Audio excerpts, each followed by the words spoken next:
Robinson Crusoe, Chapter 18. Precautions against surprise. Robinson discovers that his island has been visited by cannibals. I immediately went to work with this piece of ground, and in less than a month's time, I had so fenced it round that my flock or herd, call it what you please, who were not so wild now as at first they might be supposed to be, were well enough secured in it. So, without any further delay, I removed 10 young she-goats and 2 he-goats to this piece. And when they were there, I continued to perfect the fence till I had made it as secure as the other, which, however, I did at more leisure, and it took me up more time by a great deal. All this labor I was at the expense of, purely from my apprehensions on the account of the print of a man's foot which I had seen, for as yet I never saw any human creature come near the island. And as I had now lived 2 years under these uneasinesses, which indeed made my life much less comfortable than it was before, as may well be imagined by any who know what it is to live in the constant snare of the fear of man. And this I must observe, with grief too, that the discomposure of my mind had two great impressions also upon the religious part of my thoughts.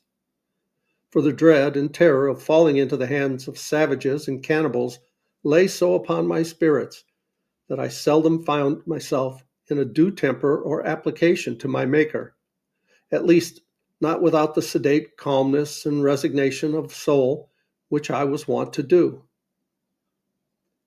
I rather prayed to God as under great affliction and pressure of mind, surrounded with danger, and in expectation every night of being murdered and devoured before morning.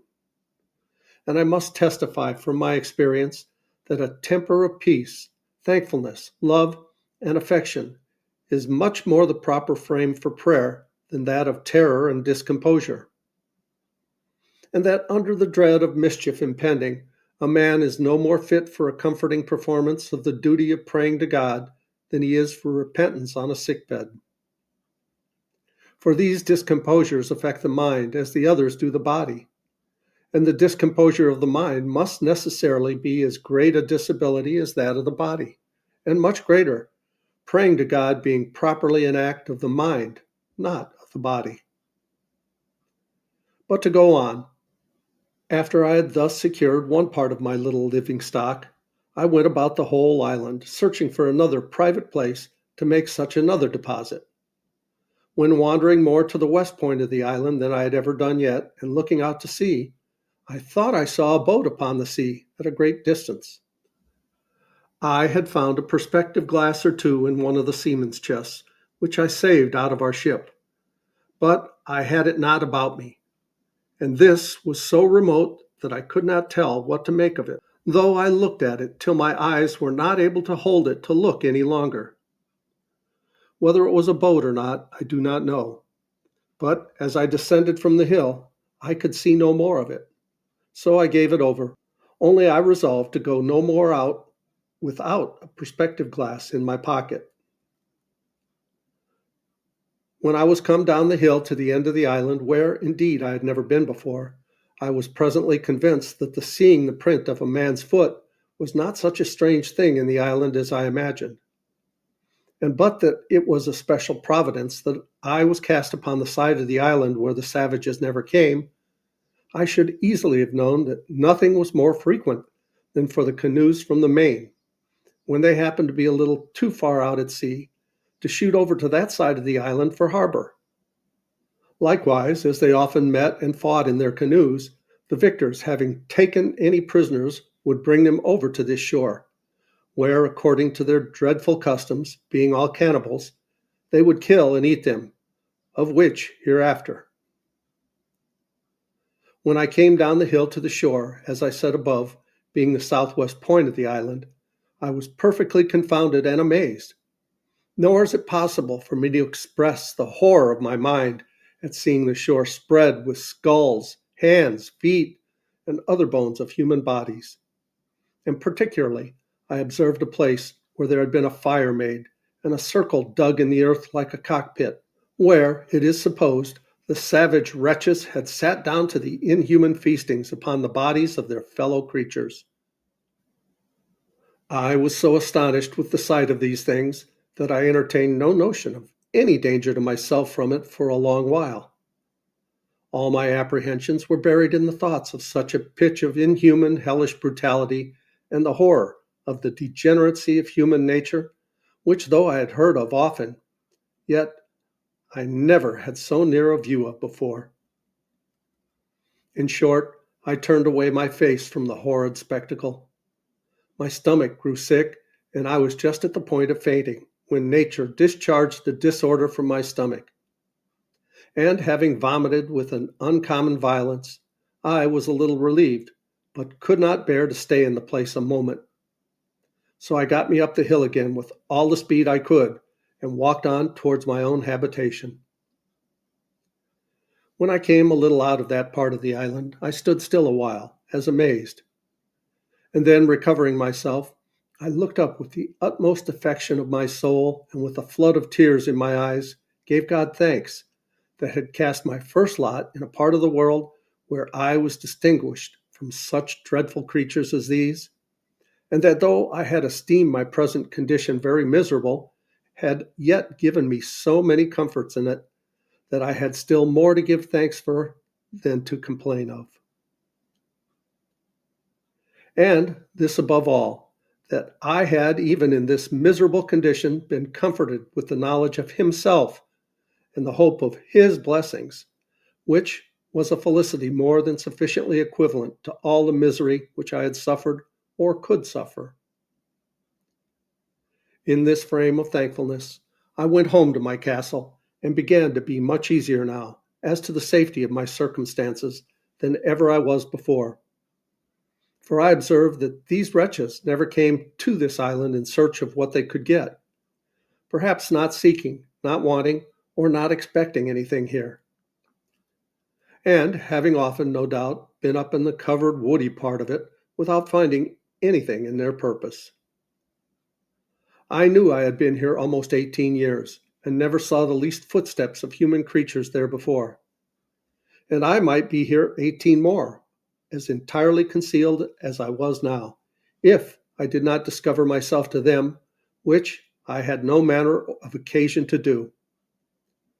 It being my only business to keep myself entirely concealed where I was, unless I found a better sort of creatures than cannibals to make myself known to. Yet I entertained such an abhorrence of the savage wretches that I have been speaking of, and of the wretched, inhuman custom of their devouring and eating one another up, that I continued pensive and sad, and kept close within my own circle for almost 2 years after this. When I saw my own circle, I mean by it my 3 plantations, viz., my castle, my country seat, which I called my bower, and my enclosure in the woods. Nor did I look after this for any other use than as an enclosure for my goats. For the aversion which nature gave me to these hellish wretches was such that I was fearful of seeing them as of seeing the devil himself. Nor did I so much as go to look after my boat in all this time, but began rather to think of making me another, for I could not think of ever making any more attempts to bring the other boat around the island to me, lest I should meet with some of these creatures at sea, in which, if I had happened to have fallen into their hands, I knew what would have been my lot.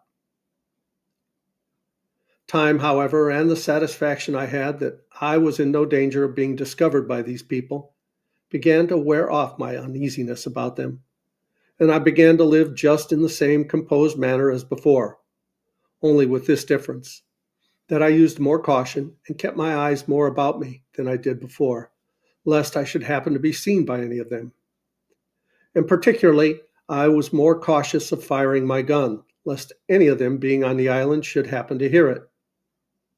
And it was, therefore, a very good providence to me that I had furnished myself with a tame breed of goats, that I need not hunt any more about the woods or shoot at them.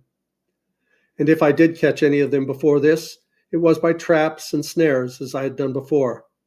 So that for 2 years after this, I believe I never fired my gun once off, though I never went out without it.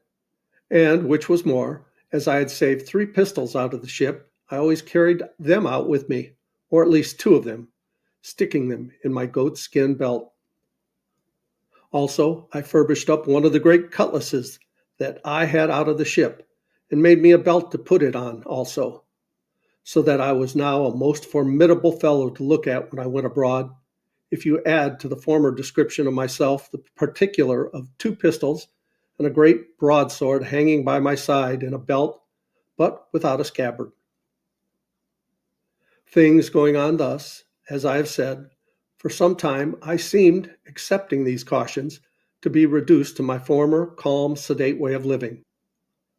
All these things tended to showing me, more and more, how far my condition was from being miserable, compared to some others, nay, to many other particulars of life which it might have pleased God to have made my lot. It put me upon reflecting how little repining there would be among mankind at any condition of life, if people would rather compare their condition with those that are worse, in order to be thankful, than to be always comparing them with those that are better to assist their murmurings and complainings. As in my present condition, there were not really many things which I wanted, so indeed I thought that the frights I had been in about these savage wretches, and the concern I had been in for my own preservation, had taken off the edge of my invention for my own conveniences. And I had dropped a good design, which I had once bent my thoughts too much upon, and that was to try if I could make some of my barley into malt, and then try to brew myself some beer.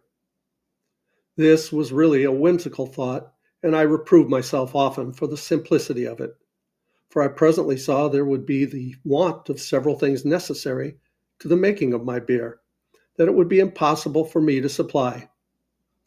At first, casks to preserve it in, which was a thing that, as I have observed already, I could never compass.